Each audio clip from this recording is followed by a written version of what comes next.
جو لوگ مسجد میں آ کر مسجد میں داخل ہوتے ہی نمازی حضرات کو یا وہاں پر بیٹھے ہوئے لوگوں کو سلام کرتے ہیں، اس طرح سلام کرنا چاہیے یا نہیں کرنا چاہیے، اس کی شرعی حیثیت کیا ہے؟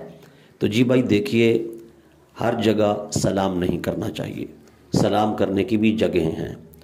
جو لوگ نماز کے اندر مصروف ہیں یا نماز باجماعت کے انتظار میں بیٹھے ہیں یا تلاوت قرآن کر رہے ہیں یا ذکر و اذکار کر رہے ہیں یا کسی دینی کتاب کا، حدیث کا، سیرت کا، تاریخ کا مطالعہ کر رہے ہیں یا پڑھا رہے ہیں، درس و تدریس کا سلسلہ جاری ہے، حلقہ ذکر لگا ہے، حلقہ درس لگا ہوا ہے، نمازی نماز باجماعت ادا کرنے کی انتظار میں بیٹھے ہیں، ان کو سلام نہیں کرنا چاہیے۔ آنے والے کو چاہیے کہ وہ خاموشی سے آ کر بیٹھ جائے۔ ہاں اگر سلام کرتا بھی ہے تو پھر ان لوگوں کو سلام کا جواب دینا واجب نہیں ہے۔ ہاں البتہ دے دیں گے تو بہتر ہے، لیکن واجب نہیں ہے کہ اس کے سلام کا جواب دیں۔